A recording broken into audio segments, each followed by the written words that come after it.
Hello and welcome once again to Crazy Comics and Stories. It's me, your charming and delightful old Uncle Rat Bastard. And at the other end of the series of tubes and wires that we call the internets is Joe, Crazy Writer. How you doing today, Joe? I'm not doing so good. I was walking down the road. I got hit by a violin, then a clarinet, then a piano. I'm sure it was an orchestrated attack. You're putting these at the beginning of the show just to put me in a bad mood, aren't you? Of course. Ugh. Well, good night, everybody. It's been a great show. This has been the world's shortest podcast. I don't know. There's some that are even shorter, but like, what was it? There's one where it's the word of the day where they just give a word, the definition, and that's it. That's actually pretty brilliant. I've been listening to some podcasts in my car lately. I listened to Bagmen by Rachel Maddow that went in Spiro Agnew and all kinds of stuff I did not know. Marvel has a whole bunch of official podcasts. And I said, these are really fun. Why don't I download the official DC podcast? You know why I can't do that, Joe? Why can't you do that, Cory? They don't have one. Well, maybe we could be the unofficial official podcast. Nah, there's already Raging Bullets, which is pretty good. But the thing about the Marvel is they have one that here's all the toys and video and games and all that, and interviews with celebrities about Marvel. And then they have the Marvel Pull List, which goes through the comics that are coming out that week. And then they have something called the Marvel Book Club, where it's, okay, here's something that's in Marvel Unlimited. Read it. We're going to talk about it next week. And we have somebody who works at Marvel or somebody who's a podcaster or something talk about it with us. And the fact that DC doesn't have that is just another thing where I go, DC just drops the ball constantly now. I wouldn't even call it drop ball. I would call it they're discovering themselves. Yeah, well, that's about the type of laughter it deserves, because I swear every time I turn around, there's just bad news coming out of the streaming wars. You know, Netflix, oh, we're severely underpriced. Disney, oh, we're underpriced. Time Warner, yeah, we're underpriced. HBO Max, and I'm like, yeah, well, I don't need you that badly. I don't even watch the Emmys anymore because 99% of the shows they're celebrating, I don't watch because I either don't have that streaming like Showtime or Peacock or whatever, or it just escapes me. It's a glorious age for actors and for viewers. There's more content out there than ever before, commercial free and non-commercial free. But for guys like me, I'm lucky if I get caught up like in Strange New Worlds or Sandman or even She-Hulk, which I didn't watch the new episode today. I did watch the Star Trek, though, Lower Decks, so that was fun. You know what I find interesting about all of it, though? If you look at networks, now most of the big shows on streaming aren't their originals. They do great. But the number one show on streaming is NCIS. Law and Order does really well on streaming. It's the shows that were network shows that have gone over to the streaming services, but networks are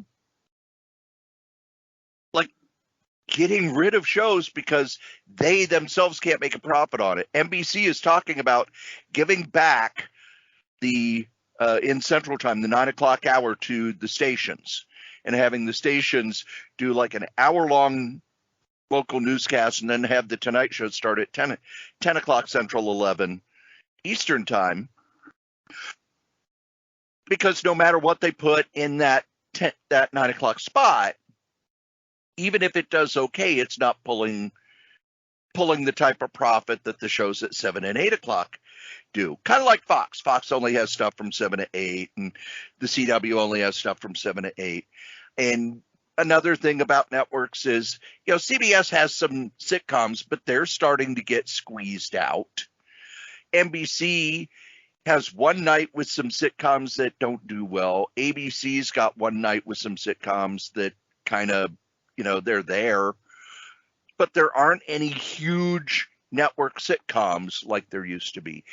And more, it's like, okay, Chicago police did well. Let's do a medical show and a fire show. And FBI did good. Let's do 3 FBI shows. And NCIS does good, so let's do 3 NCIS shows. And that means that in the future, where are these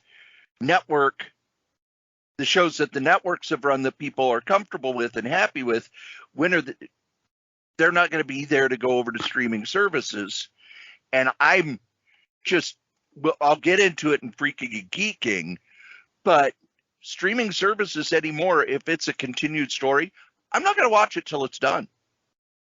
It's like comics where, okay, it's creator owned. Fine, I'm not reading it till it's done. Why? Because they might lose interest. It might not make enough money. Odds are, depending on the publisher, I'm not going to get an ending. So I haven't watched the Emmy. I don't think I ever watched the Emmys. I watched the Oscars because years and years ago. I knew the shows, and I liked the retrospectives and the reunions and who passed away, that stuff. But I can pick that up on the YouTubes if I want. I don't have to spend 3-4 hours doing it. Now, we're recording this on a Thursday, which means over on Disney Plus, they dropped a new episode of She-Hulk.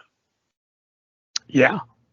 And one thing I've noticed is you got 2 groups of people who don't like the show, neither of which watch it, by the way.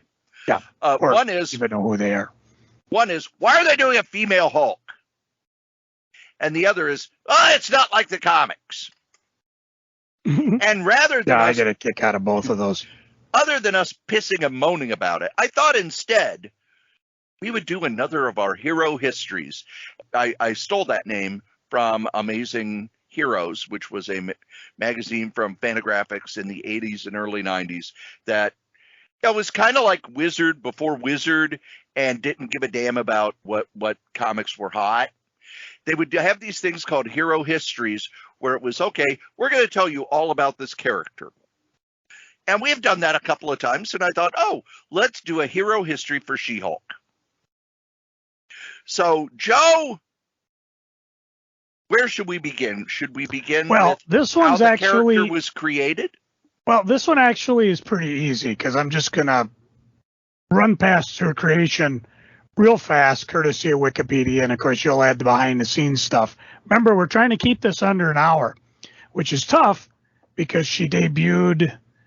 when did she? 1980. Yeah, 1980. Yep. Created by Stan Lee, he only wrote the first issue, and it was the last character he created for Marvel Comics until he came back with Cory. Ravage 2099. Yep, 1992. So that's how long it was for Stan. And what I didn't realize, and I pulled down my handy copy of the Essential She-Hulk. Actually, it was titled The Savage She-Hulk. Yep. So if you're looking for it, don't look for She-Hulk #1 on the eBays because there's a lot of #1s. But the first appearance is right there in Savage She-Hulk. And I guess I read as much as I could because the first round went to issue 25.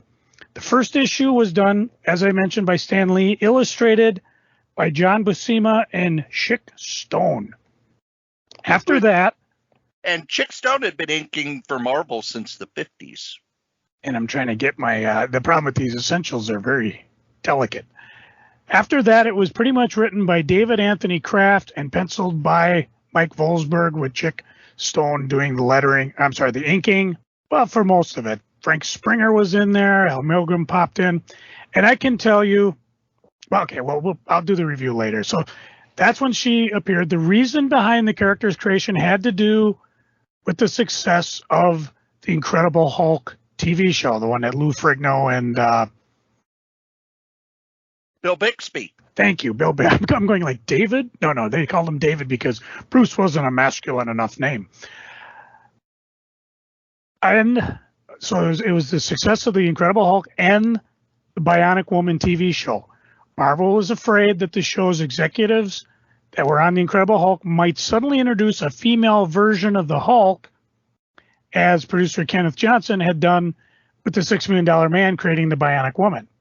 So Marvel decided to publish their own version of such a character to make sure that if a similar one showed up on the TV series, Marvel owned the rights. There was a number of things like this that happened in the 70s. And at the time, I remember even the other Marvel fans that I knew were like, oh, why did they do this? And Marvel kind of didn't really explain it other than we've got this great new character. But what it was, there was precedent for a female version of a character. You know, in DC you had Batgirl, Superman had Supergirl, and Hawkman had Hawkgirl. But at Marvel they had stayed away from that until Stan was starting to be out in Hollywood, and he was making the rounds. You know, hey, you should do a Spider-Man show, and Marvel got wind that they were going to do a Spider-Woman show. It was already kind of in pre-production, but they hadn't trademarked or anything. So Marvel immediately said, we got to publish something, which is why you had that weird Spider-Woman origin in Marvel.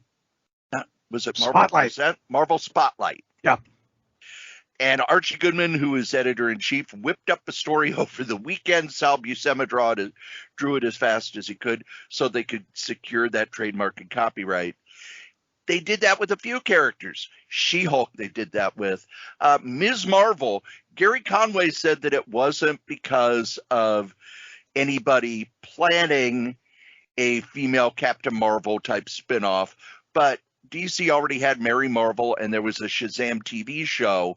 So Marvel kind of pushed him to, hey, why don't you make a female character so that we can make sure that we have both a male and a female character with the name Marvel so that nobody can take that from us. And I will tell you, after reading the Essential Savage She-Hulk, I deride issue 1 every so often. There were 2 mistakes I made. First of all, it was 40 cents cover price, not 60. And second, compared to the run of Savage She-Hulk, number 1 was actually readable. And again, I'm going off just a quick reread of the Essentials. So yeah, if you want to run out and check the eBays, I mean, right now, I think you can get one for as little as $80 to $100. Lower grade, the higher grades are going crazy. There's even a Miss Hulk comic, which is a French version of it, because apparently She-Hulk didn't mean much, so they called her Miss Hulk, which I thought was funny. The most expensive one, by the way, I believe is actually autographed by Stan Lee and Sal. So she did her own 25-issue series. I'll talk a little bit about it. Are you watching She-Hulk? Yes. Okay, I got to give kudos to my wife because not this week's, but the previous week, where she was walking outside the prison cell, wherever, and one of the people said, "Is it true your origin is because you got shut up by the mob," or something like that? A quick throwaway, and my wife chuckled because even she knew that was the original origin of the Savage She-Hulk. Yeah. Jennifer was shot up by the mob. Bruce Banner just happened to be there. He did a blood transfusion. As Jennifer was whisked off to the hospital, he freaked out, escaped prison. That's the last we see of him in the series. She goes on, and eventually, the mob, in typical mob format, decides to make a hit on her at the hospital. She hulks up, destroys him. But that's pretty much, at least through issue 12, an ongoing storyline of just the mob is after Jennifer. They don't realize she's She-Hulk, and yada, yada, yada. It's not good. I mean, it's a typical late 70s, early 80s comic where she's just her own little world. She's not. I mean, the whole. I'm sure you could get a lawyer coming in going, "This really is stupid." And again, not. I mean, I read it, but it wasn't all that great. And again, you get to.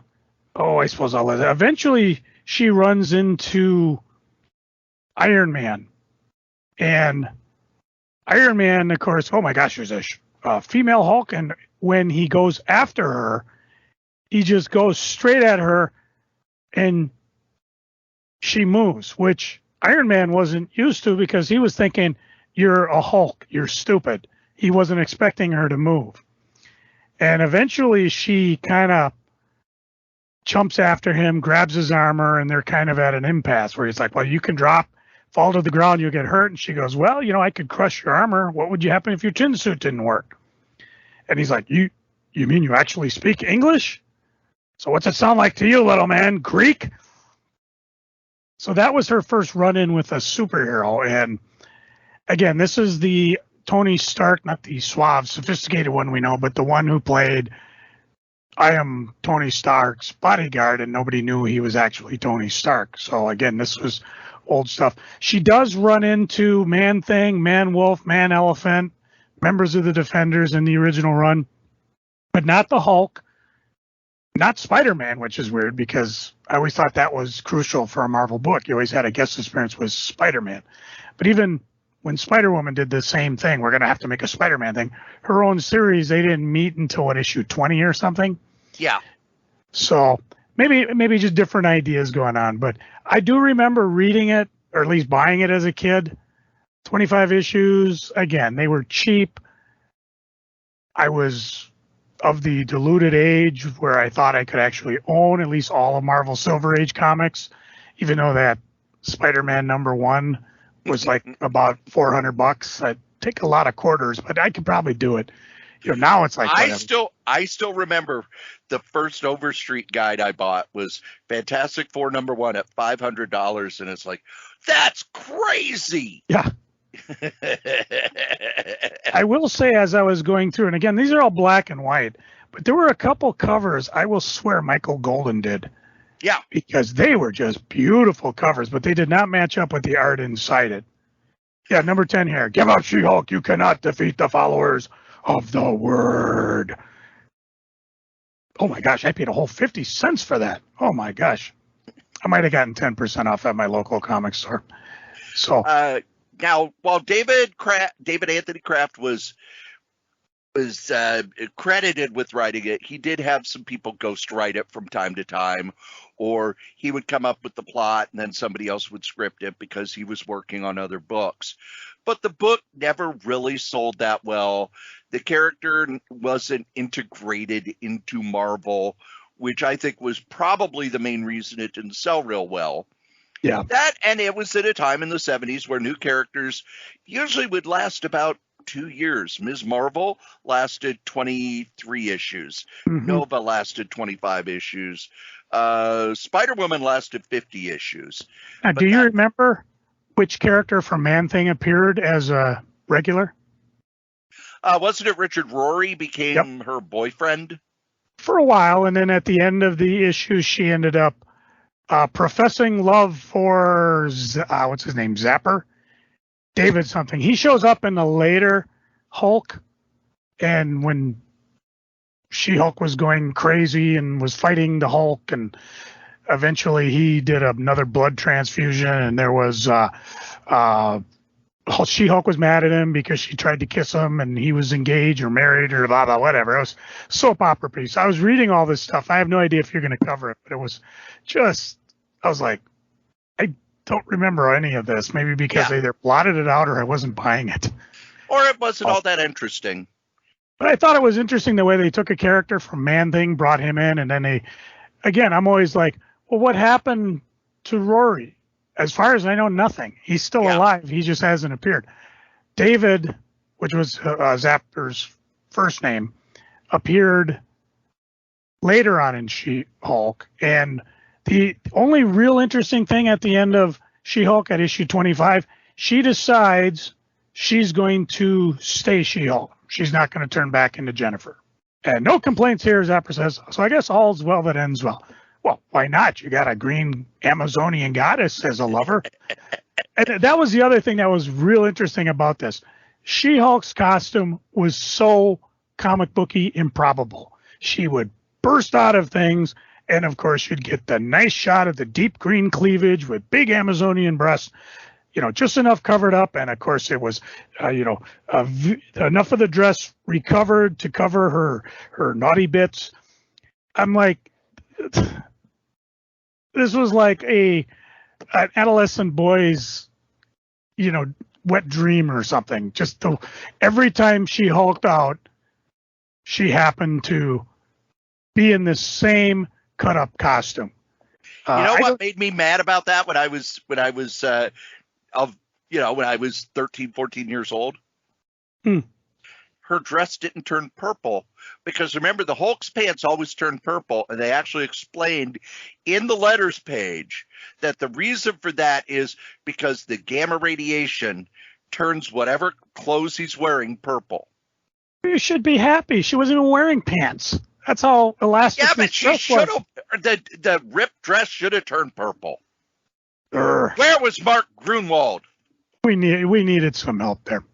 So that, I believe, was the first run of the Hulk. Yep, She-Hulk was canceled due to poor sales. Yep.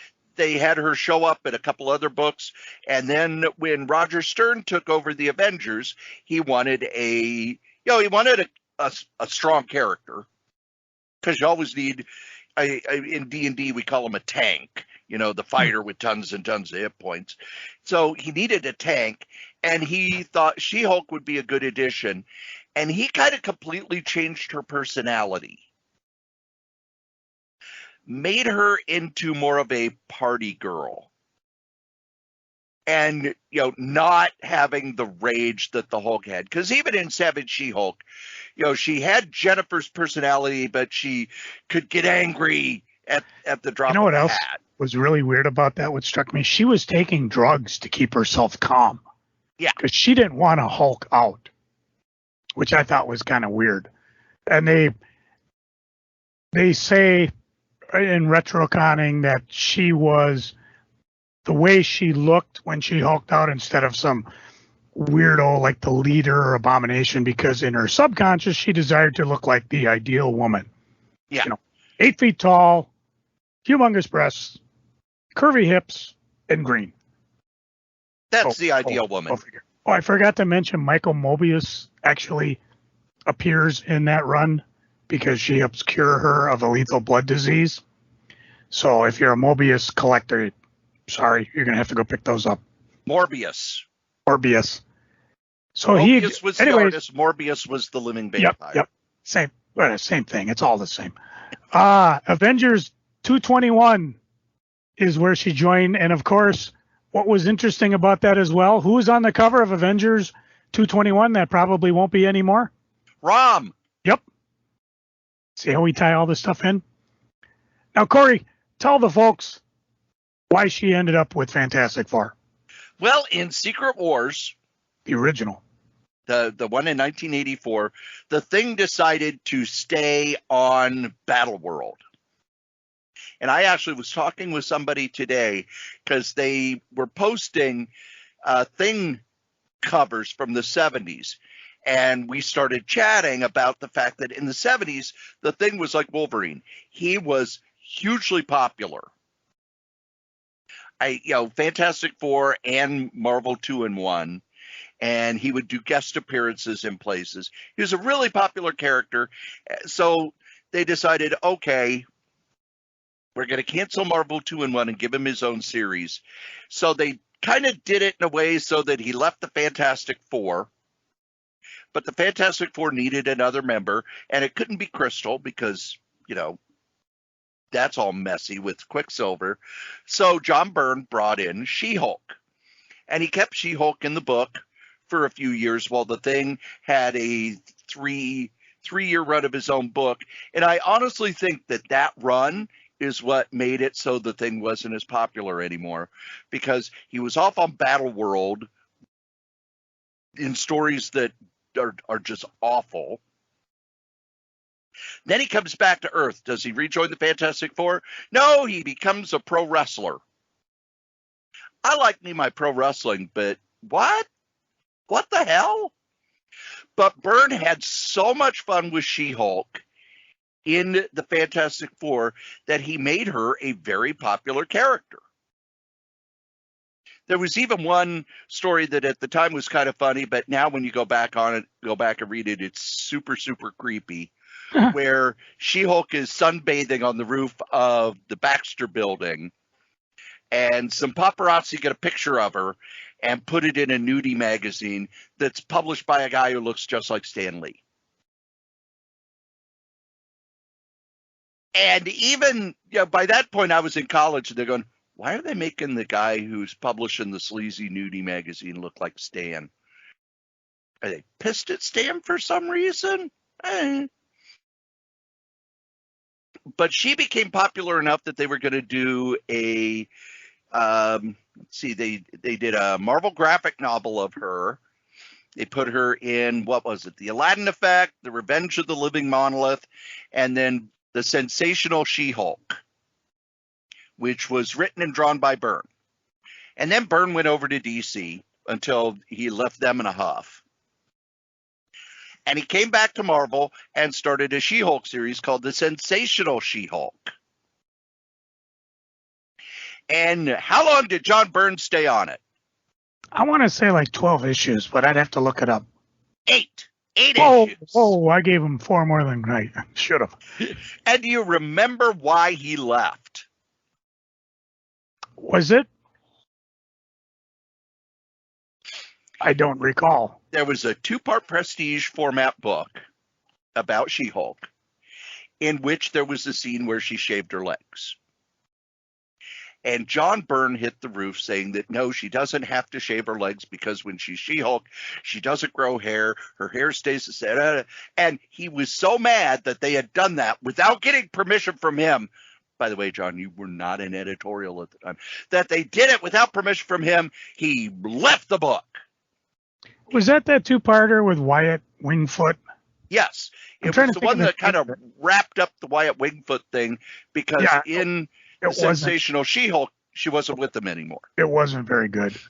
No, and in those 8 issues, Byrne started the idea of that She-Hulk knew she was in a comic. And he played with that. He also had other characters who knew they were in a comic, including he brought back the blonde Phantom, who was a character from the 40s. And he put forth the idea that while you're in a comic, you don't age. But because she hadn't been in a comic since the 40s, she'd aged, which I thought was a fun little idea. And Byrne did all sorts of cheesecakey stuff, such as, this is an issue where She-Hulk jump ropes nude. Well, even the first issue, she's in there. Okay, now is this your second chance? If you don't buy my book this time, I'm going to come to your house and rip up all your X-Men. Yep. And she's holding a copy of Savage She-Hulk #1.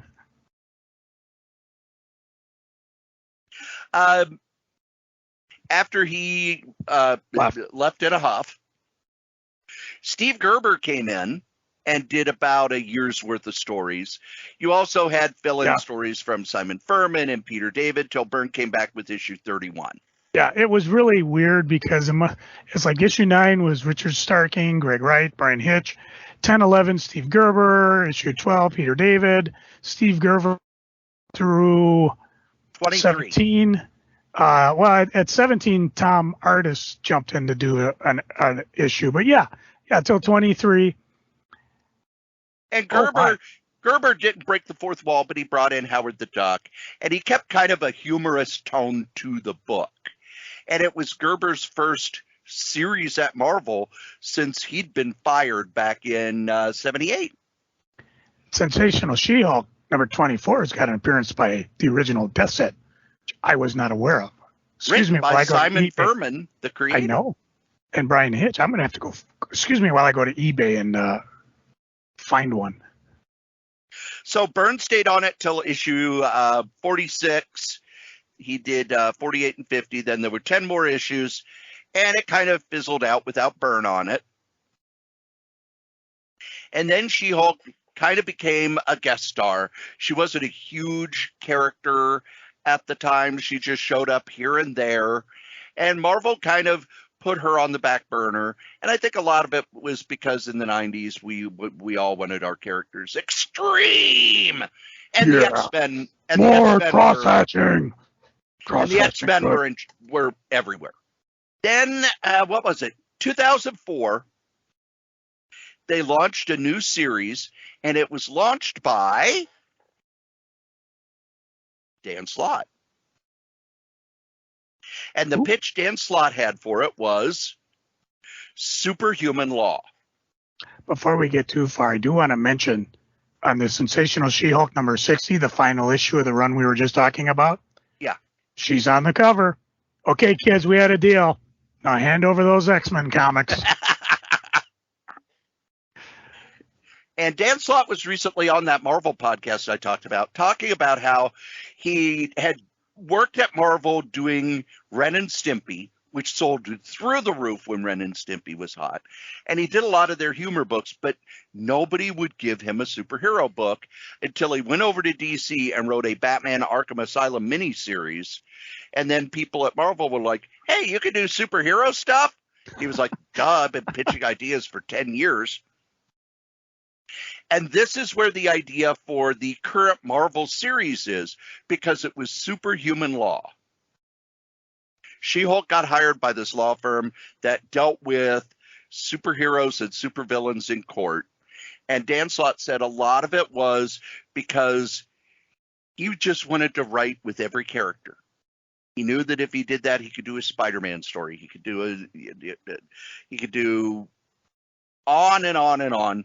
And he was doing stuff because he thought, well, this is my only chance. And of course, what helped a lot was the Grey Horn covers of She-Hulk. Yes. And of course, number 3 has the first appearance of Pug. So run out and get those. However, it didn't do all that well and was canceled. You mean not even issue 5 with the first appearance of Southpaw? No. Oh, man. By the way, the Spider-Man story is one of my favorites because they get Spider-Man on the stand.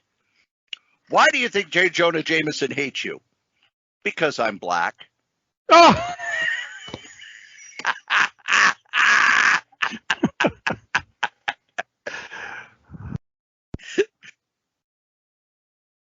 It was canceled with issue 12, but they had a plan to bring it back a few months later. It was supposed to be 3 months later. It ended up being longer. But then that She-Hulk series, because I think the market was a little better, because people had time to kind of digest what Dan Slott was doing with it, and Marvel's marketing got better. It sold better, and Dan Slott stayed on it for 21 issues. And then Peter David took over with She-Hulk 22, completely changed the idea of the book. And Joe said, you should read a first issue. And I picked the first Peter David issue. And what it was, Peter David kind of hit the reset button and said, okay, I can't do the superhero law stuff. So she's going to be traveling the U.S. as a superhero bounty hunter. She would be the person to go and get the supervillains that had broken out of jail or jumped bond. And that's how she worked. And the first issue very much sets everything up that it's She-Hulk and her Skrull friend traveling the country in a Winnebago, trying to make ends meet by capturing supervillains who had jumped their bail.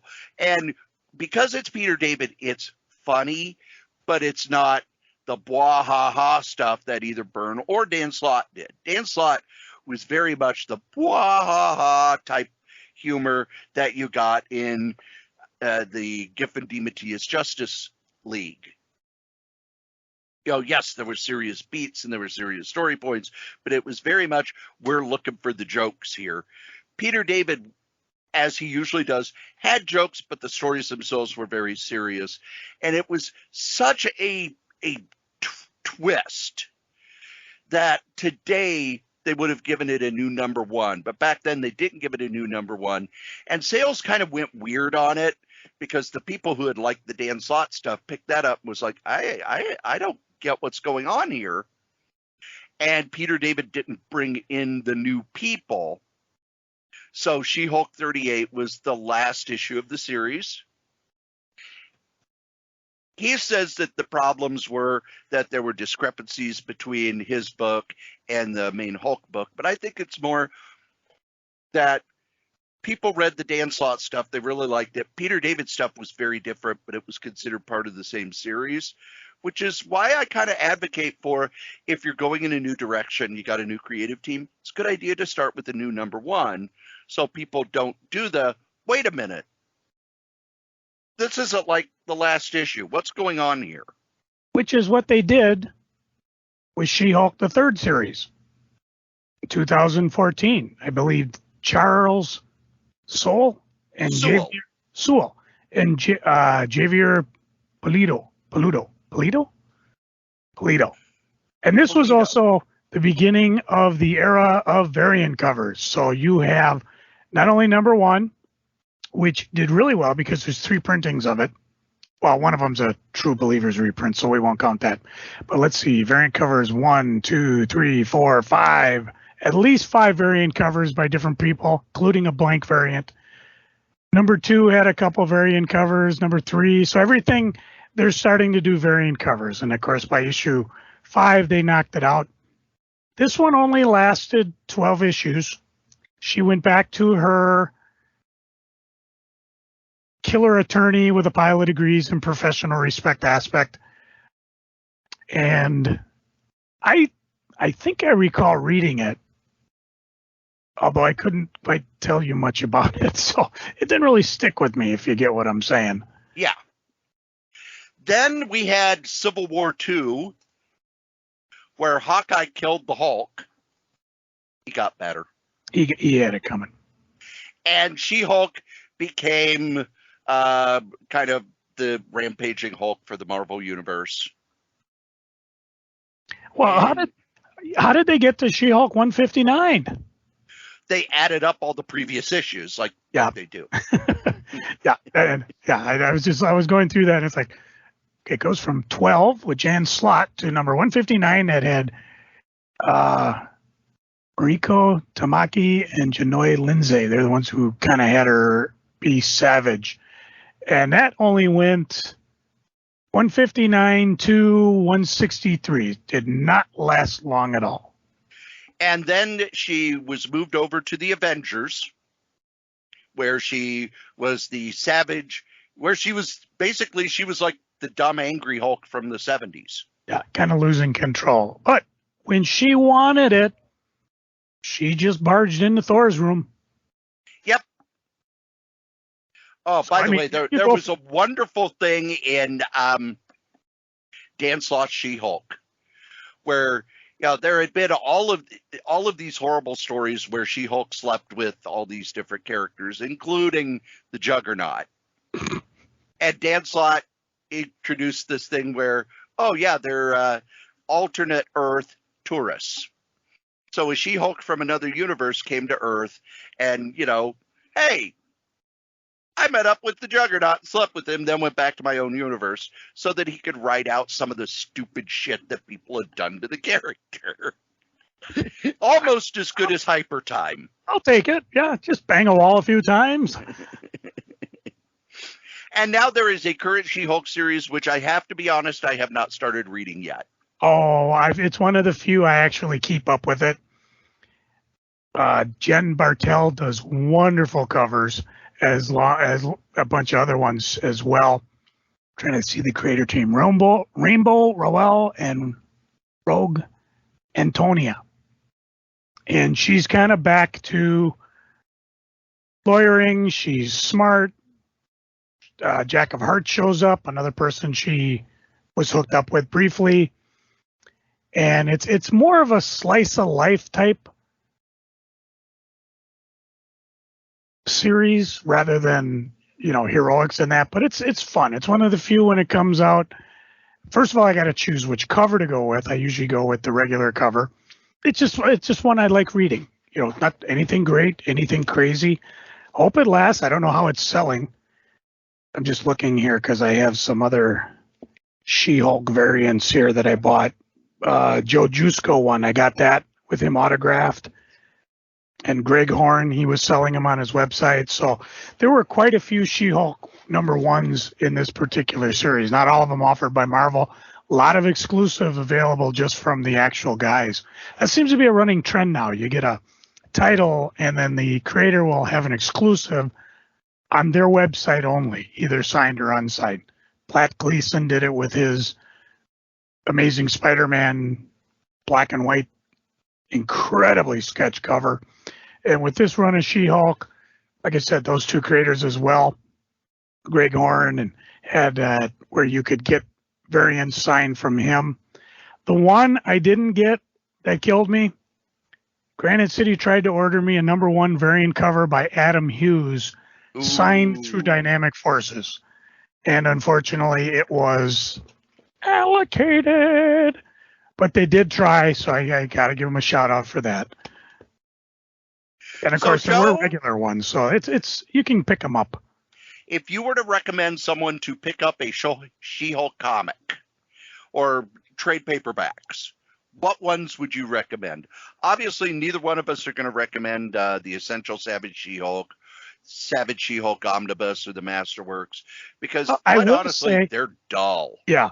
I will say, if you've got the money and you can afford to find a nice copy of Savage She-Hulk #1 as a key investment book, that would be one to pick up. I don't know how many of them are out there, but again, this was back in the 80s.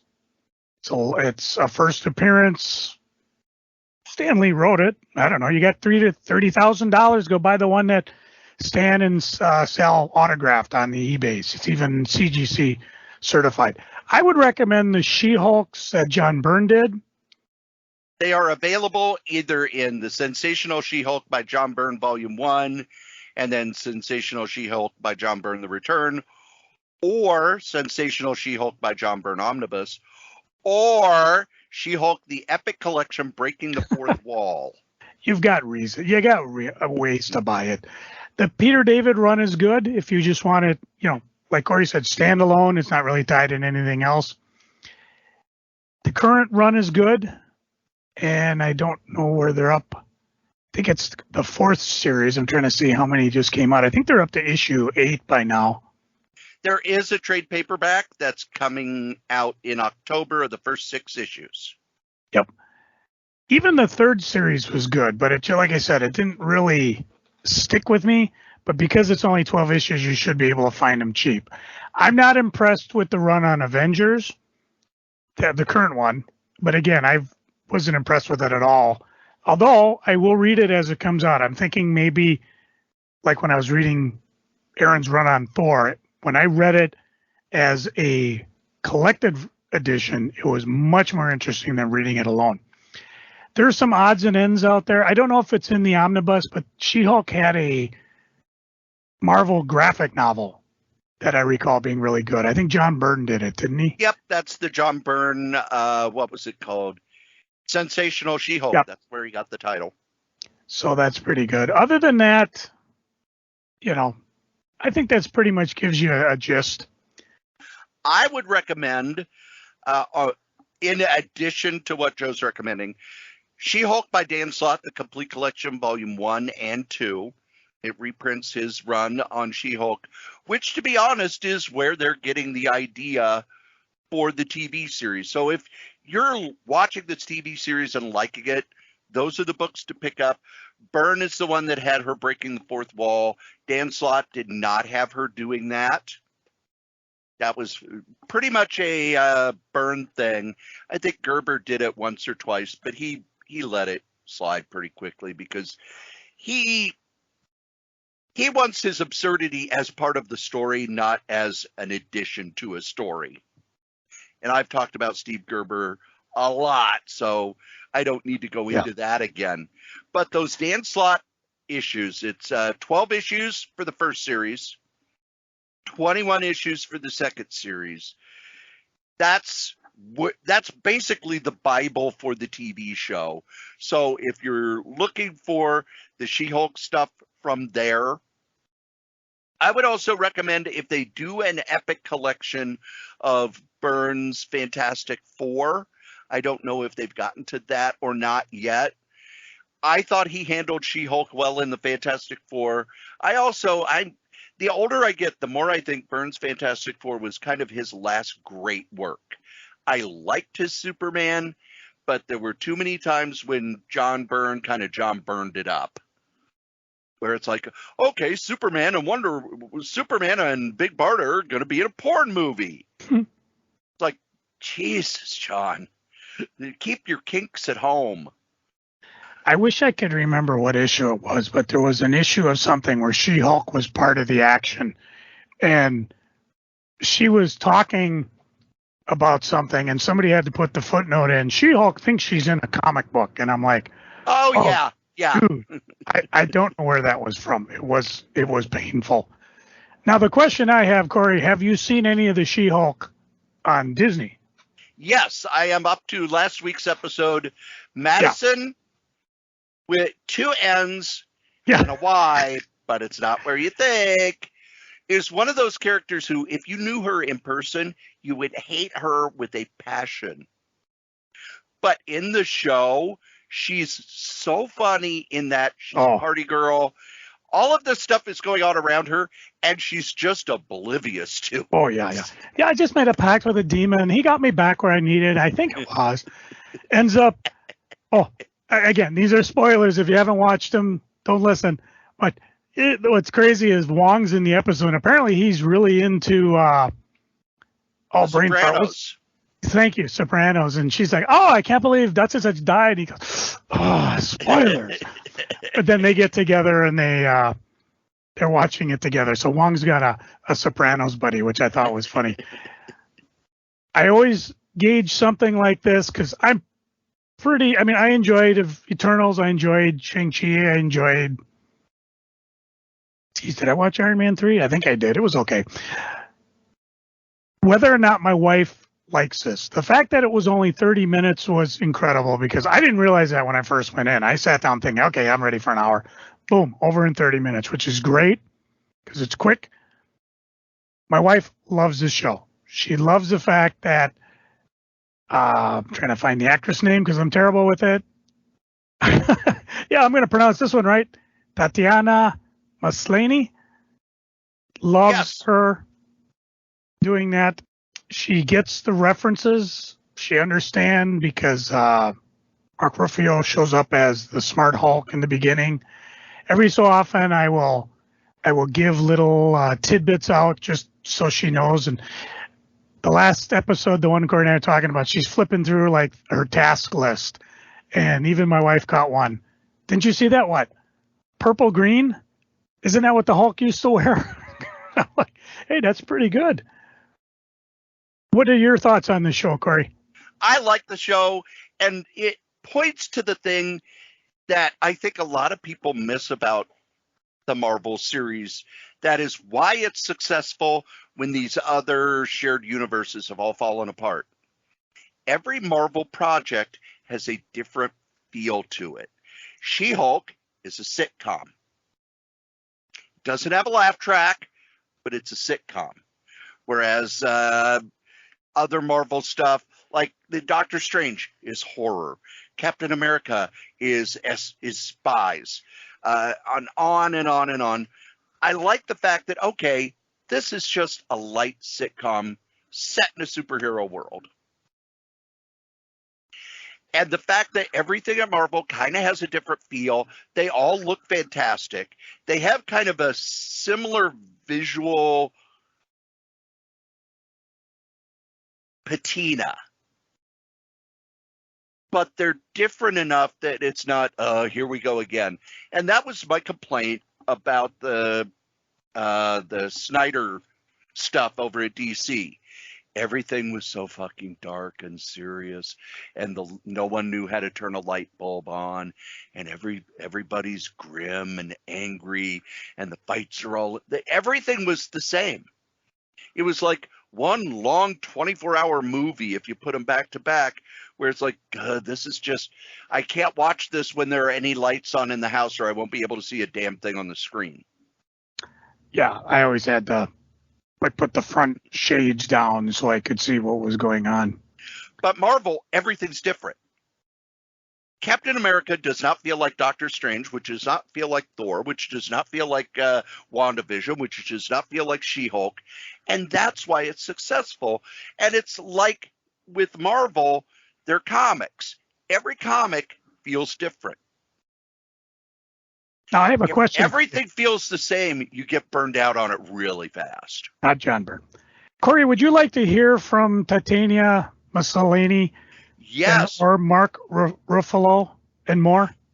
By the way, Titania Mussolini was in a series called Orphan Black. Yes. She played multiple versions of herself. If you have not seen it, go see that. Her acting, her ability to do that blew me away.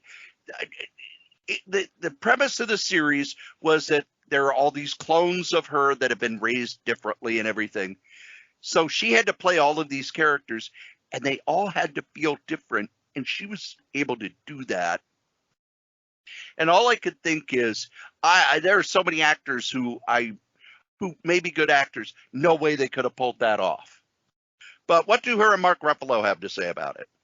Well, if you want to get interviews with those two, as well as Ginger Gonzalez, director Kat Corio, head writer Jessica Gao, and of course the architect of the Marvel Cinematic Universe, Kevin Feige, head over to our good buddy at Cinema Judge. Jeff has woven a podcast there where he gets all those people to talk about the series that's currently streaming on Disney Plus. And it's all free. I'm looking at it right here on the Apple podcast, but just like ours, it's across the board. Put in Cinema Judge, look up the episode that dropped on September 11th, and it's almost like a continuation of our podcast. And I'm let Jeff know you listen, because he would appreciate knowing his hard work is paying off. You know who else works hard, Joe? I did, man. I can't believe I stayed awake. No, it's these guys, our sponsors. Our newest sponsor is NordVPN. Let's be honest, if you're out on the internet, you need a VPN to protect you. There's all sorts of things going on the internet where people can track you. You could accidentally download a keylogger, all sorts of things. NordVPN gives the best security possible. It has a password manager which generates complex passwords, syncs across all your devices, stores your notes and credit card information. It also gives you 10 gigabytes of private cloud storage, secure files that backs up your data automatically. But the main thing it gives you is peace of mind. It gives you peace of mind when you're out on the internet, when you're streaming, when you're playing games, when you're listening to podcasts like this one. It gives you safety anywhere at any time. It protects your online activity. You get full access to all content. And if you use the link go.nordvpn.net sh3ku, it'll take you to where you can get a great deal for a 1-month plan, a 2-year plan, a 1-year plan. They are our newest sponsor. We're happy to have them. And if you would like to sponsor something here at any of the podcasts on the Solitaire Rose Network, you can. Just email me, solitairerosenetwork@gmail.com. Thanks. Hooray for sponsors. And now this is where we do a review of an older comic. Yep. And the first one I'm going to do, as I mentioned, is the Savage She-Hulk. I can't comment about the color because the essentials are in black and white. But even, with John Buscema and Chick Stone's work, it's good. And again, this number one's better than the rest of the series. But it starts off, of course, you got that beautiful cover where you got, 5'0" Jen, and then there's a big, green, mean, deep cleavage, Savage She-Hulk. Geez, I wonder what's selling on that one. And yes, right now it is a collector item issue. So you should have listened back there in 79 and bought multiple copies. They weren't lying to you. I don't know how proud Stan was, but he says on the cover, Stan Lee proudly presents The She-Hulk Lives. And this was back, I believe, before everybody knew. Actually, I'm trying to think. Did the Marvel Universe discover Bruce Banner was the Hulk? That was issue 200, right? No, that was a while before. That was back when it was still in Tales to Astonish, when everybody thought the Hulk was dead, and Rick Jones let out the secret. And then Hulk, of course, showed up because he wasn't dead. He was on another planet, and Rick Jones had to get the Stan Lee Marvel guilt of, no, I've let the world know that Bruce Banner's the Hulk. Well, because I think, it starts off, first the title is She-Hulk Lives, and you got to love it because it starts out, call him David or Bruce or Bob. What does it matter? The important thing is, until today, the tormented Dr. Banner was unlike any human on Earth till today. For on this day begins a startling saga of a secret revealed, a tragedy shared, and a monster aborning. Oh, Stan, we miss your alliterations. So basically, Bruce is sulking around. He's got the bag that he carried, and he goes into Jennifer Walters' attorney, and she's pleased as punch, calls her Doc.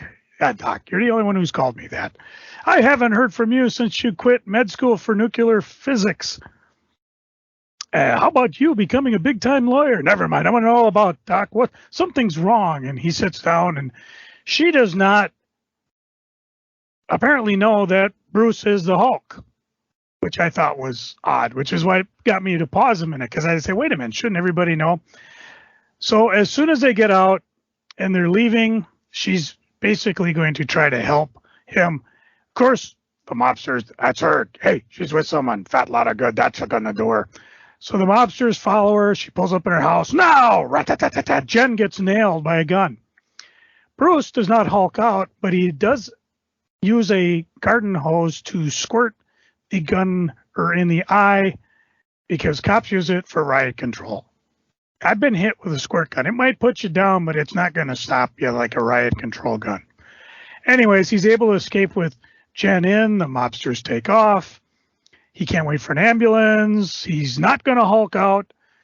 He gives her a blood transfusion in somebody's house if he can just do it fast enough. And this is a, arm-to-arm transfusion. Thank God they're the same DNA. I remember her blood type, same as mine. She wakes up.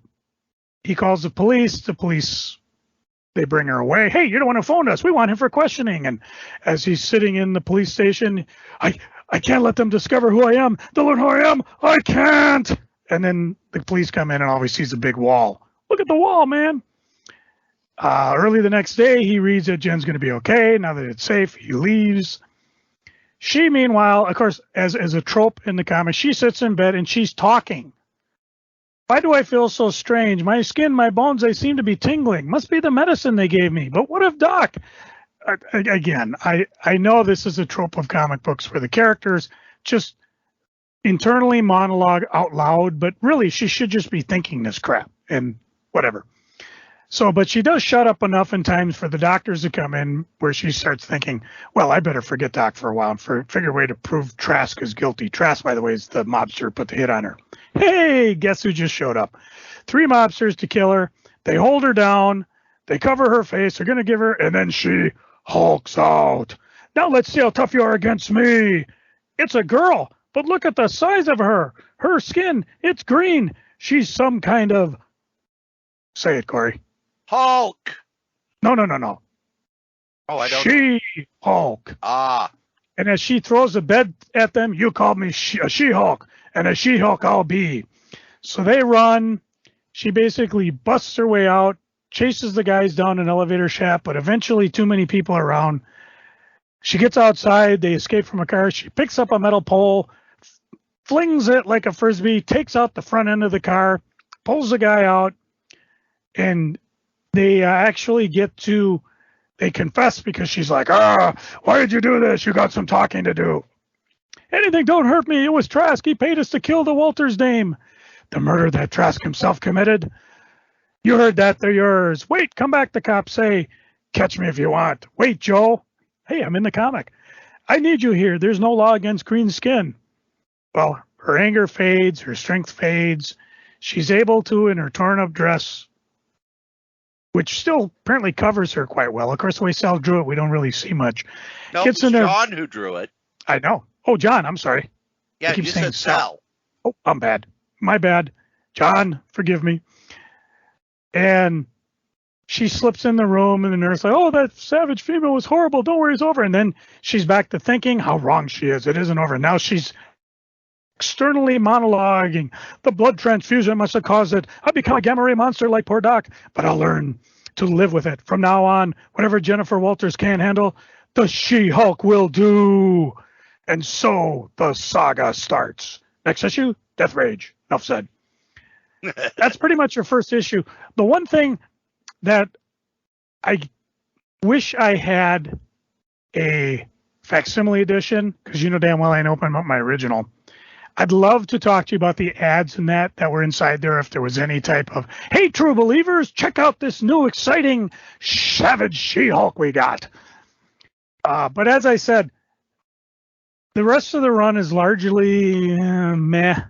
There's bits that are interesting. Like I said, the part where Iron Man comes barreling in and she just moves.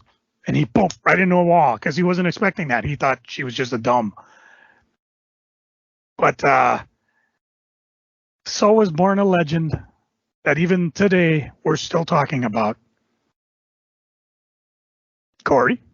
Now, I already talked about Peter David book that I was kind of assigned, and we were going to do this like 3 episodes ago. So instead, I'm going to go to a public domain book that you can download off Comic Book Plus or any other public domain site, including the Internet Archive.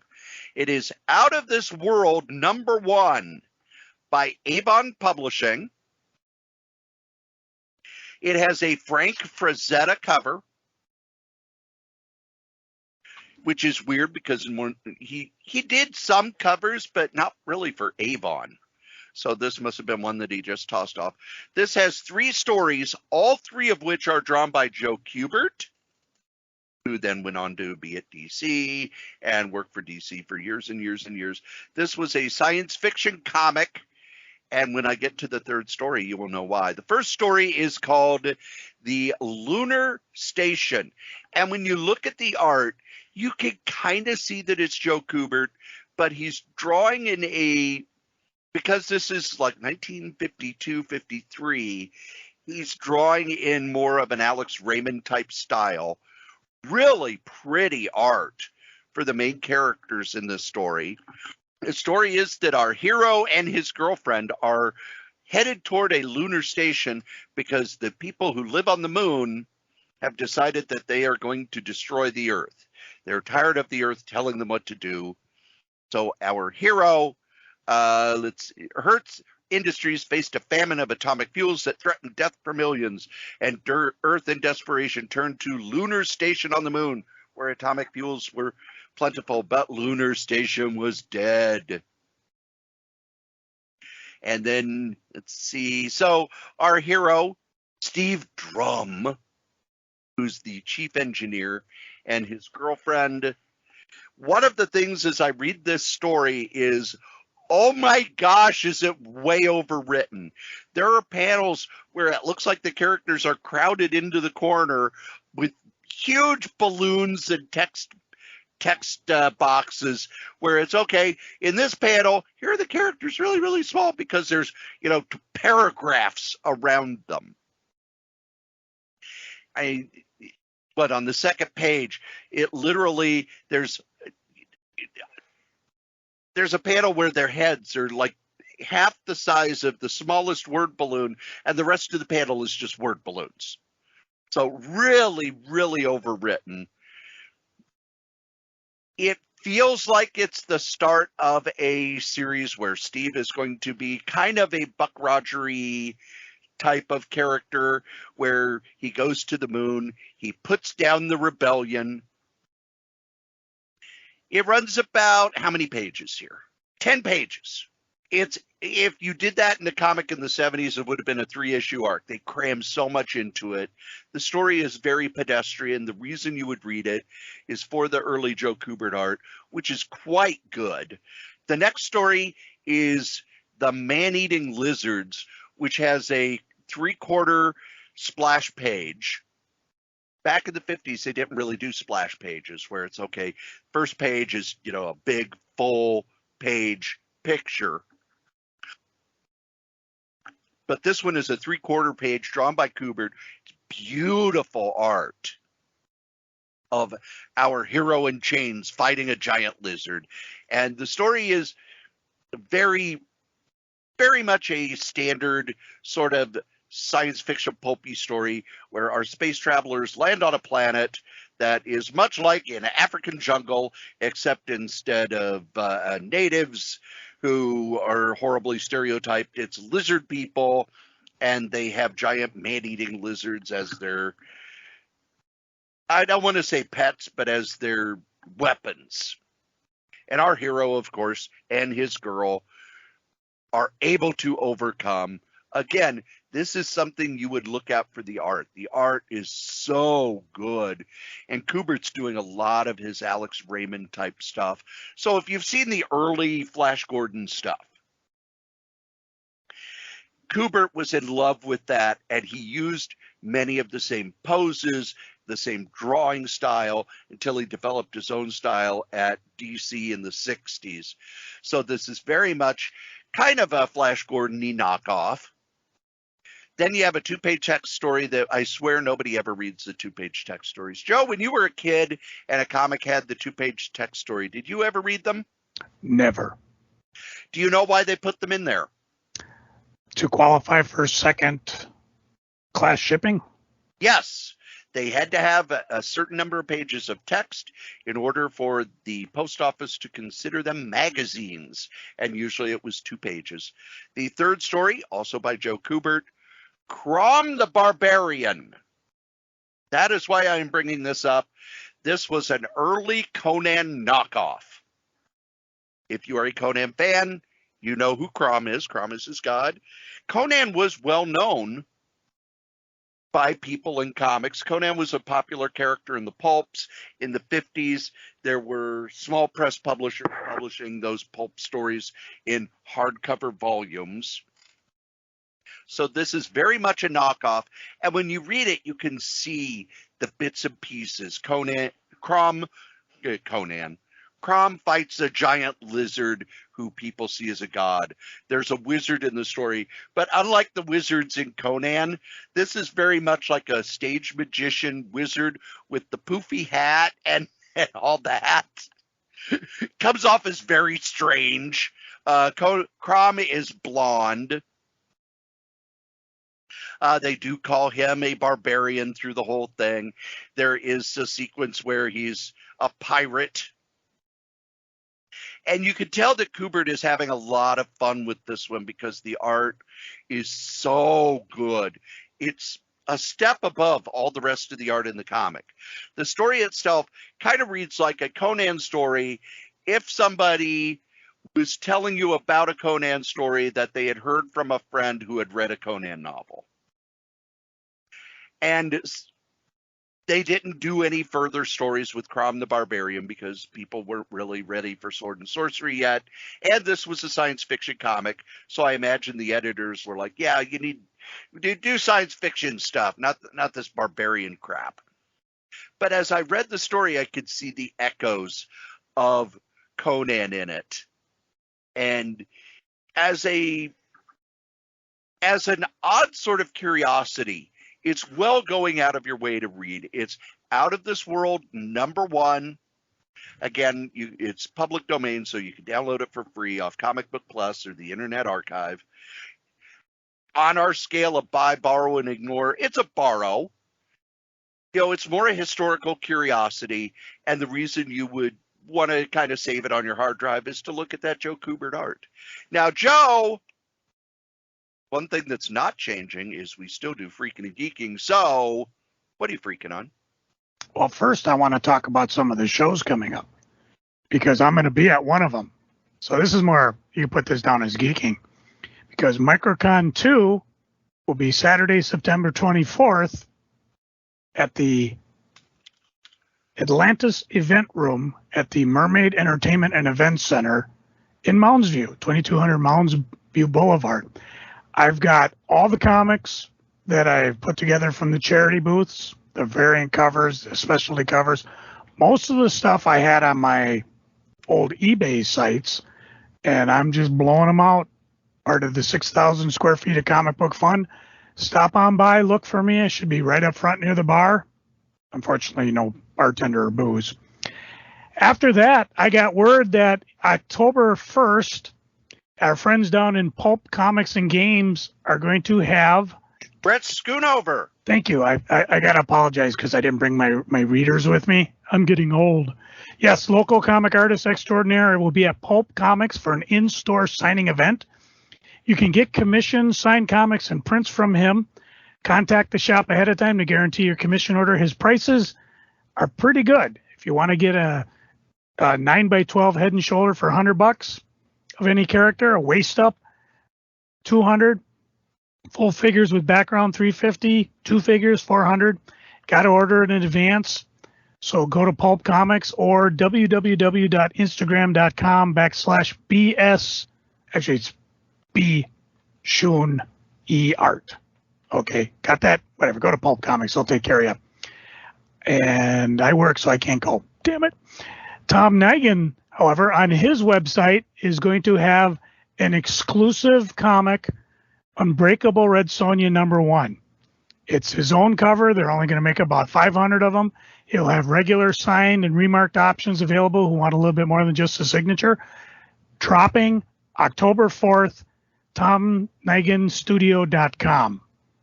Again, I mentioned earlier the two I went for, the Greg Horn and the, I can't remember Juiceco one. Nerding Out Con 4 will be October 7th through the 9th down at the Mayo Civic Center. Go to Nerding Out stores or nerdingoutcomiccon.com. They'll update all the fun and stuff you got going. Transformer Con Chicago, October 21st, 23rd, with special guest Peter Cullen, the voice of Optimus Prime. If I ever get Dangerous Dan Moore to call, maybe we'll go down and see if we can't get Peter to talk into a mic. Twin Cities Con 2022 is on November 11th through the 13th. And in a case of life interfering with reality, they were saddened to say that some guy you probably never heard of, Brendan Fraser, will not be able to attend the Twin Cities Con as he was listed for a VIP thing. And why is that? Well, he just had a little movie. What was it called? The Whale? Yes. And he is back on Hollywood screen. He's probably got real work he's going to. This is a similar thing when Bruce Campbell talks about. He loves going to shows, but he's an actor. And when somebody calls and says, I got a job for you, he has to cancel appearances and stuff. So Brandon feels terrible about it. Twin City Con guys are doing refunds, but there's plenty of other people there. The con will be at the Minneapolis Convention Center. So go to their website to check it out, see what's going on. And way in the future, I heard that the Minnesota Science Fiction Society is going to have Minicon April 7th through the 9th in Minneapolis. Their guest of honor, guest of honor, Martha Wells will be there. Artist guest of honor, Sarah Felix will be there. Fan guest of honor, some cat named Greg Kidder, a damn fine, handsome man. You can go to Greg or Dreamhaven's website, get that little QVC code or whatever, and it'll pop up. Otherwise, go to www.msstf.org/Minicon56. So all sorts of stuff coming up for you to spend your money.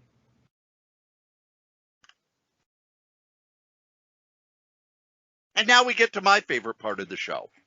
Bathroom break. No. Not where I have a gin and tonic and Joe talks about something that I already did that when he was talking about the conventions. No, it's freaking and it's freaking and geeking. Joe, what are you freaking on? Oh, well, I went up north for my aunt's, not so much funeral, but final service as they released her ashes into the wild. Fortunately, I had a falling out with a family member. I'm not going to talk about it, but I will say, taking a page out of Mr. Strode's book, I plan to go to therapy on it. Not because I feel I did anything wrong, just because I really got no one to talk to about it. I mean, this is affecting the family, my other family, extended family out there. And I'm just sad about it. And Cory's talked about it in the past in order to help with anxiety. Pat Gruber's talked about it. He was having problems. My daughter goes to one, and I'm like, you know what? I just call up and do it. So hopefully that helps. I do feel good about it sometimes, not all the time. But another freaking going on, I think I've had it with big bookstores. I don't want to buy books on Amazon. That's just me. However, when I go into a bookstore, and there's been a couple books. Last month, there was one called The Barons by Kurt Johnson and Ellie Johnson. I heard about this on a local show. The husband, daughter of Stephanie Hansen. If you want to look her up, she's kind of our local food critic. Cory, if you're ever hungry, just go to her website, and she'll talk about, she's got tons of recipes. She's got oodles of suggestions, and she talks in such a way that every time she talks about foods, I just get hungry listening to her. So there was that book. Could not find it anywhere. Went to a few of the big chain bookstores. Actually, I think there's only one. We don't have it. We're not carrying it. Another one just came out, a local artist, The Book Haters Book Club, a novel by Gretchen Anthony. Again, saw her on all the local morning shows, and it was like, today's the day the book's out. So I ran down to Barnes & Noble. They don't carry it. They didn't even offer to order it for me. I don't know if that's because the employees are disinterested or they just don't care. And if I can find it, and I'm not going to spend too much time, there was another guy who had a book come out. And so what I do is when I see them talk, they always hold the book up, and I try to catch a picture of it, because if I don't, I'll forget about it. And this one was a while back.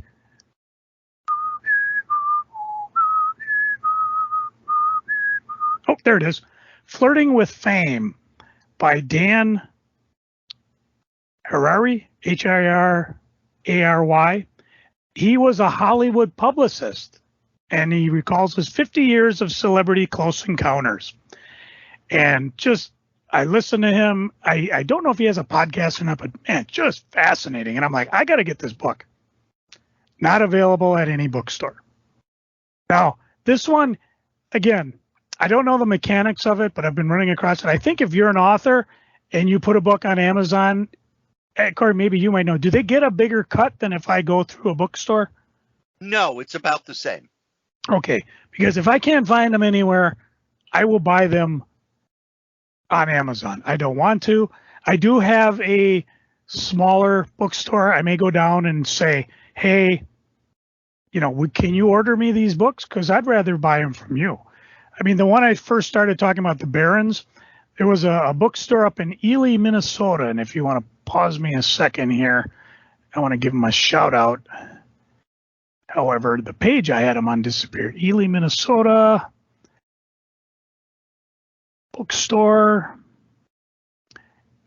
And it's Prairie Fire Tobacco and Chapman Street Books. And you notice it because underneath it is the Pragus Northwood Company that sells canoes and camping equipment and coats. Matter of fact, we go there constantly because, eventually we'll get up there and we're like, it's going to be like 40 degrees tonight. We didn't bring ourselves a coat. On the second floor is their books. And I happened to find this one here. And I was pleased as punch. I didn't even mind paying full price for it. Actually, I don't think they charged me full. No, they did. I was looking at the Canadian price. I shouldn't be surprised because the lady I mentioned earlier, Stephanie Hansen, they have a cabin up in Ely. So no doubt they might have actually brought this in or they ordered it because it's a local author. Again, national bookstores, local bookstores. All these books I talked about, except the one about Hollywood guy, they're local authors. You have a local author book section. Does nobody pay attention and say, hey, these are coming out, we should get them? Granted, there's thousands of titles coming out almost constantly. So for them to try to keep up with them is pretty tough. But it's just, I'm tired of it. You know, I want to support even Barnes and Noble, but it's just I'm going places and they don't order it or they can't even order it for me. I'll go online and order it, whatever. You can't see me flipping the bird, but I will go somewhere where I can find it.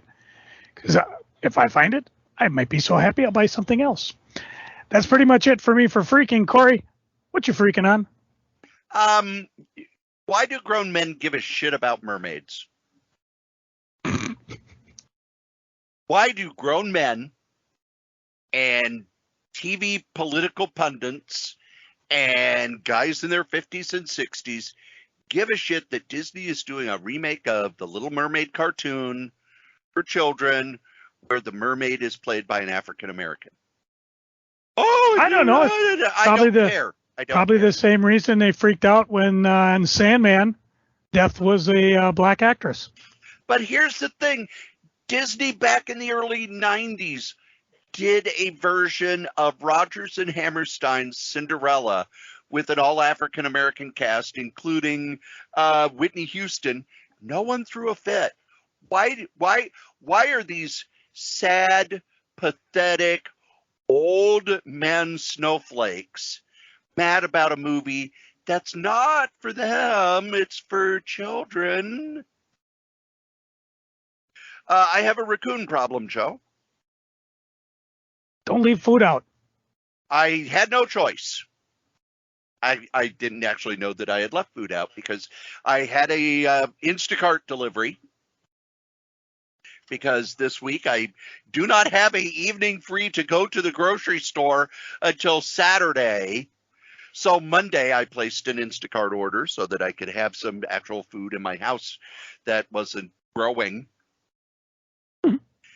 And they showed up. They left the stuff on the porch. I brought it in. I went through everything, and it's like, oh, they forgot the potatoes. So I grabbed the Instacart app. I put in, hey, was supposed to have potatoes. They didn't show up. They issued me a refund for the potatoes, blah, blah, blah. Sorry, this week I don't get any baked potatoes. Tuesday morning, I wake up. I unlock the door to go out to the car and get something because I'd been at the group home the night before, and it's, oh yeah, I forgot my soda in the car. And I open up the door, and the driver had come back, obviously, dropped off the potatoes, and there were 3 massive raccoons having a feast. And they were not happy with me interrupting them. And they gave me a dirty look, and one of them hissed at me, and I just shut the door and waited until they had their fill and left, and then, threw the potatoes away. But now the raccoons have decided this is the old country buffet because they've gotten into my garbage the last 3 nights. Once again, raccoons, a constant menace. I was thinking when the whole Little Mermaid thing blew up. Joe, do you remember Disney Comics in the early 90s? No, because they weren't aimed at me, so I didn't read them. There was one you should have read. Do you know who wrote the Little Mermaid comic? Oh, Peter David did a 4-issue miniseries. Yes, Peter David wrote that. And it was like, oh, I'd really like to read that again. And I don't want to have to go and dig through the tons and tons of boxes. So maybe these Disney Comics, they're not available online. They're not available as trade paperbacks. They don't exist. All that beautiful stuff that was done by people like Marv Wolfman and Michael T. Gilbert and Peter David, it's all in the vault. Nobody's reprinting it, not even Marvel, who would have the rights now. And then I started thinking about the fact that there were so many kids in the 90s comics were no longer on spinner racks. You know, when we were kids, we got the spinner racks. That's where we got our comics. We got them at the 7-Eleven or the grocery store, places like that. Kids didn't have that, but they had the Disney Adventures magazine that were right at the checkout stand. And they would have a bunch of comics in them, including a creator-owned comic called Bone. And now there's no Disney Adventures. There's none of these Disney comics. And it kind of made me freak a little bit, because there was such good work in those Disney comics. I worked at Schindler's and I picked them up. They weren't aimed at me, but it's like, wow, Marv Wolfman's doing some really funny stuff here. Michael T. Gilbert, who does Mr. Monster. Oh, yeah, I got to read that. And they would reprint a lot of the Norwegian duck stories in there as well. And then last, Joe, you are a fan of the magazine Back Issue, correct? Yes. The editor of Back Issue is a man named Michael Urey. And on August 1st, he announced that he has Waldenstrom macroglobulinemia lymphoma, an extraordinarily rare cancer. The diagnosis was the result of a recent bone marrow biopsy, and it is a terminal cancer. He is asking people he will continue to live out the rest of his life, whether he's got 10 years, 5 years, 2 or less. He's going to have a smile on his face and an attitude of kindness to everyone I encounter.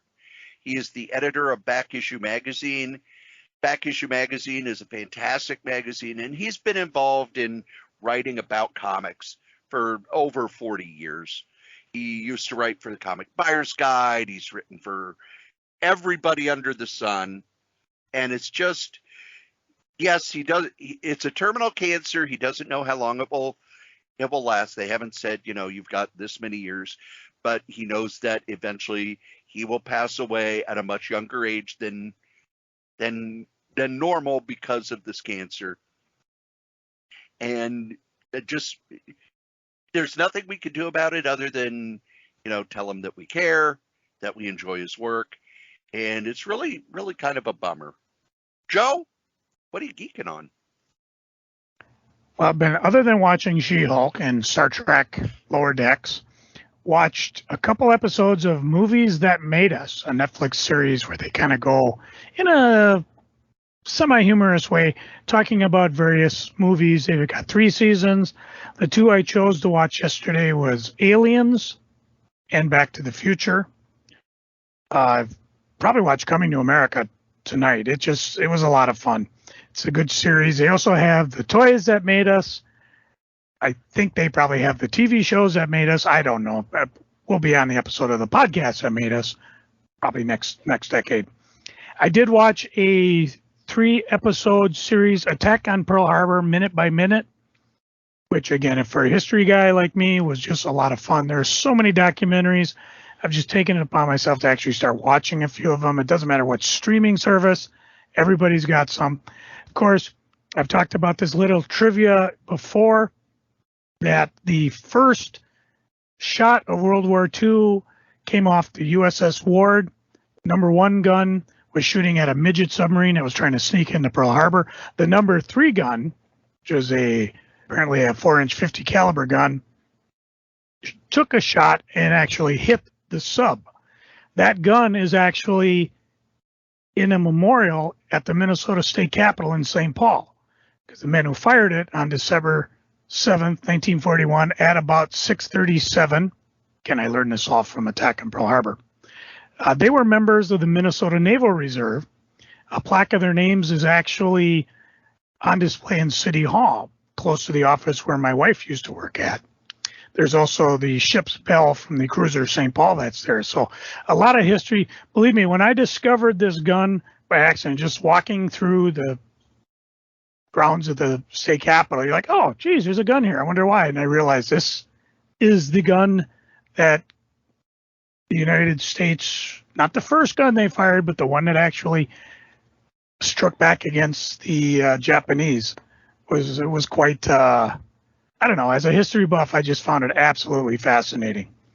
I get the same feelings when I see did somebody buy like Jack Kirby's desk that he used to draw on? I know it's, I don't know. I've seen pictures of it up because Jack Kirby's birthday was a couple of weeks ago, Mm-hmm. but I've never heard that it's on sale. I know. I think of that because I know Harlan Ellison sold the typewriter that he wrote most of his stuff on, just a manual clickety-clack one, and I think it went.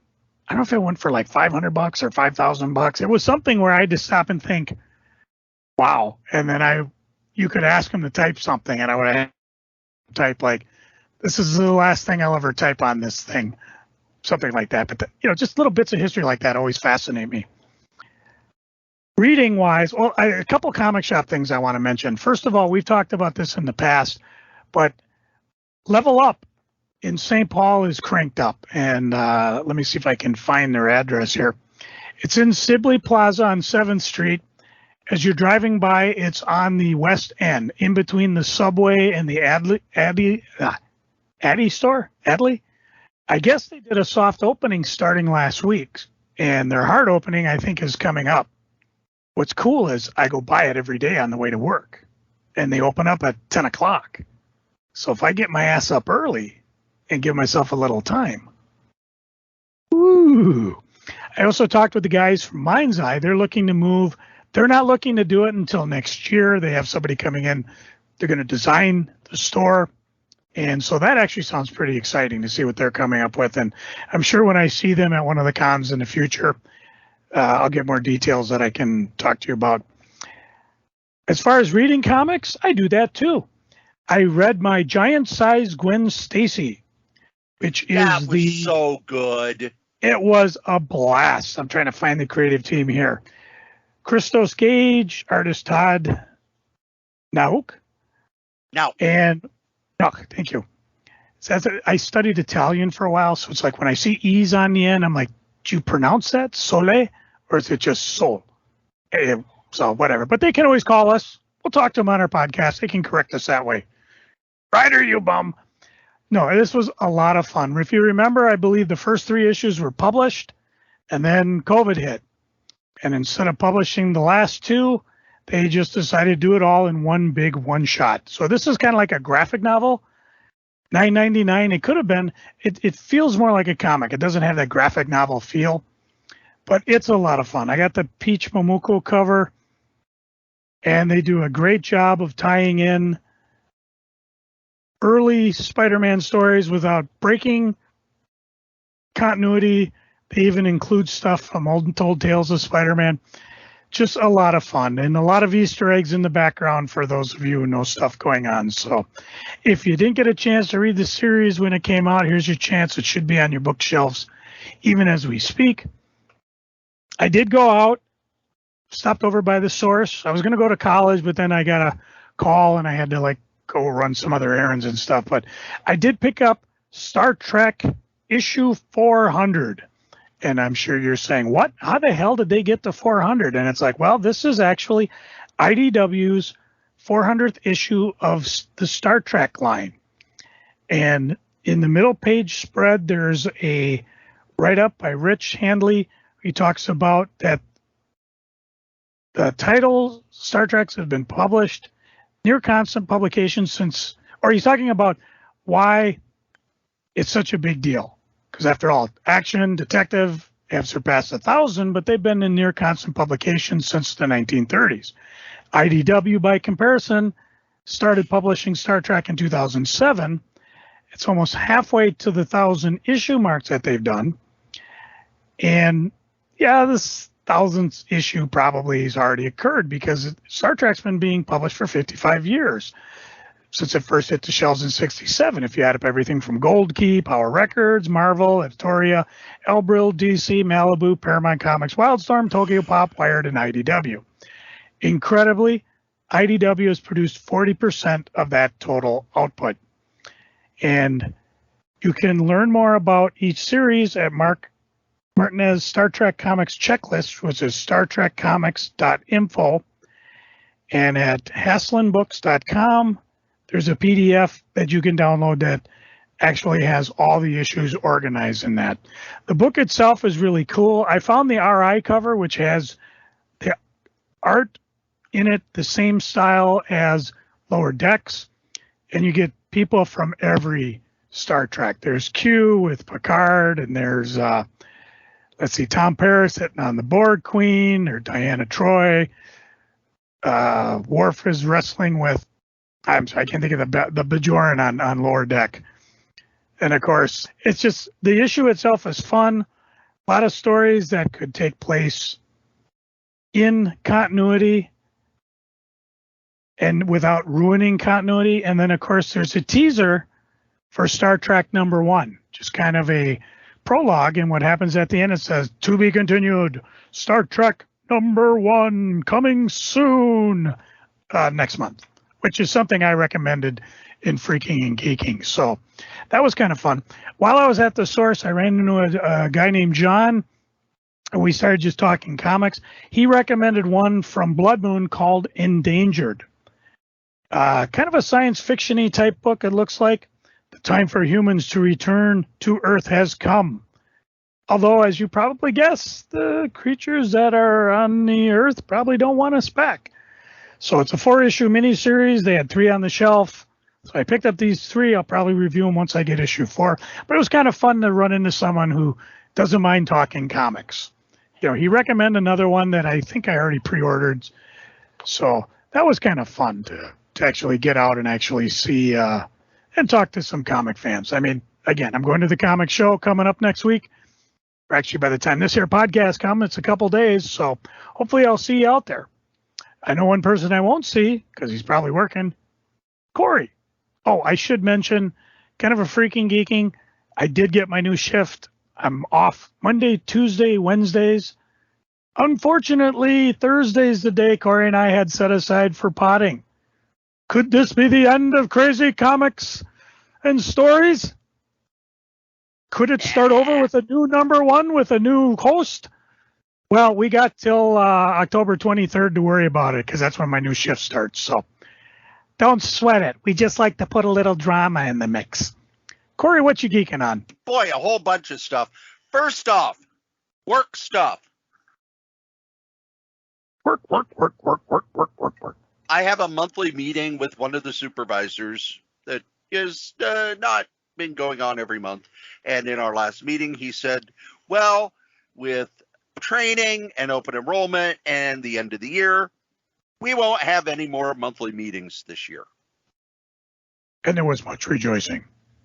You have no idea how happy I am. No idea. Because even though I've been there long enough, my monthly reviews are always, yeah, you're doing this well, you're doing this well, you're doing this well, try to improve on this. Okay, cool.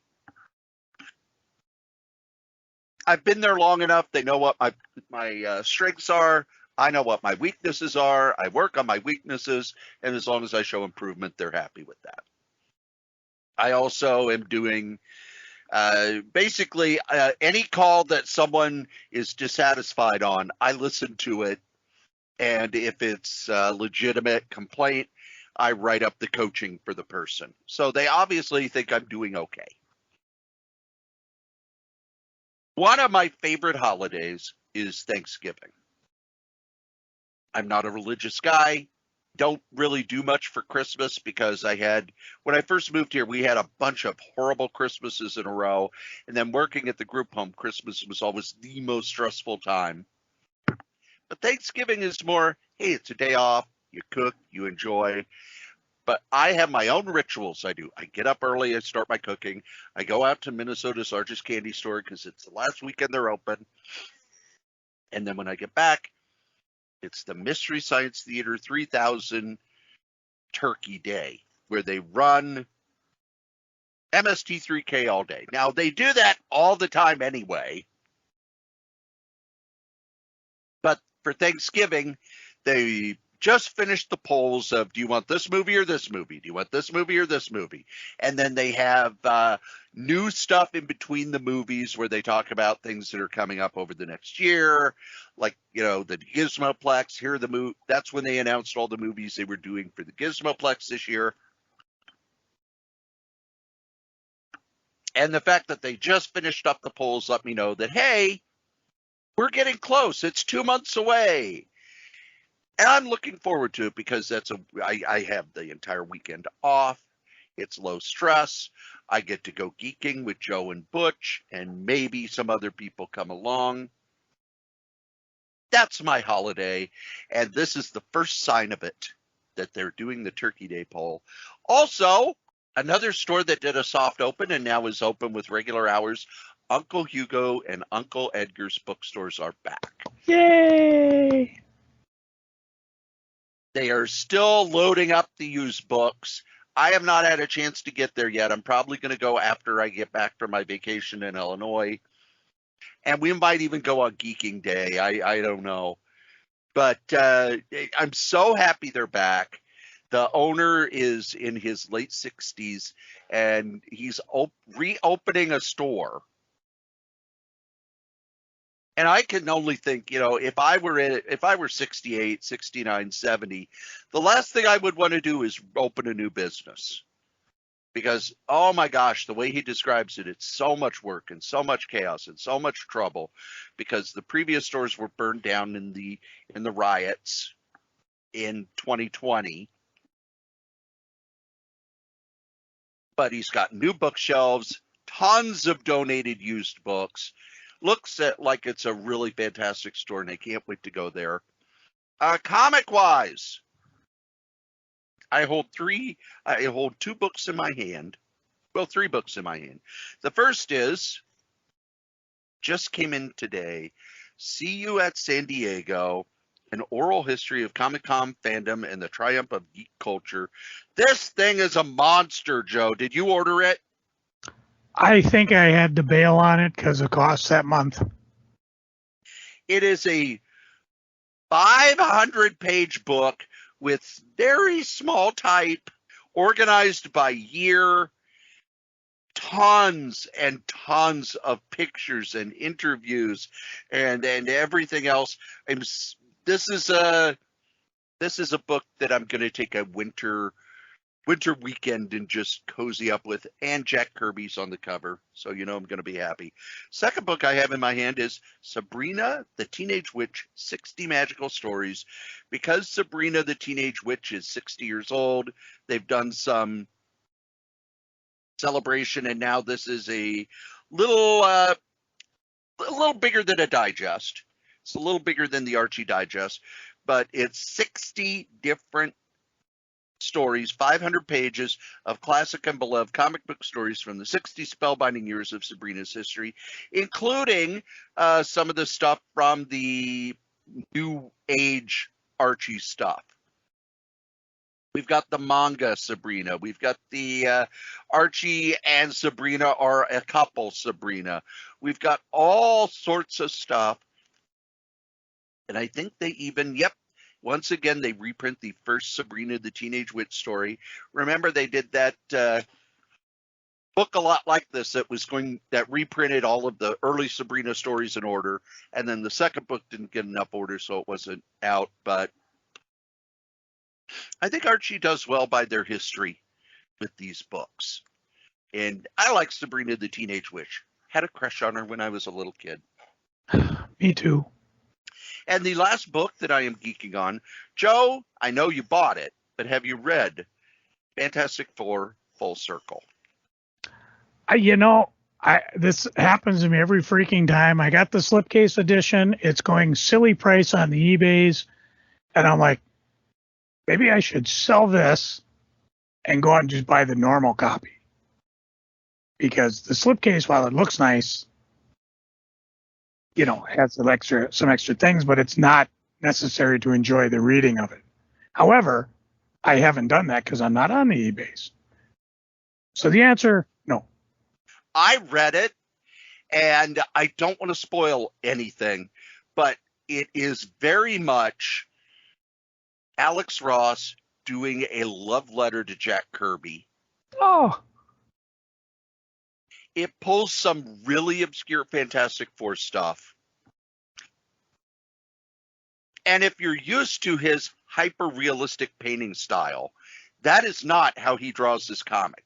This comic is drawn very much as a Kirby homage, not by saying, he draws like Kirby, but he captures that Kirby essence of the power of the characters and all of the panels just bursting with energy and excitement. He uses obscure Kirby characters from the Fantastic Four. There is this wonderful sequence where they're going into the negative zone where everything is colored like it's a blacklight poster. It's 88 pages of pure joy. It may be my favorite comic of the year. It is so well done. Now, the rumor, well, Alex Ross, it's not a rumor. Alex Ross actually said it in an interview.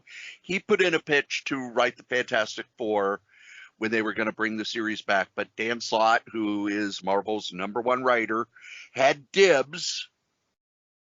But as I read it, it really feels like he took a lot of his ideas from his pitch and put it into one book, which in a lot of ways was better rather than I'm going to turn this into 12 issues or 24 issues or whatever, just kind of condensing it down and making it one big story.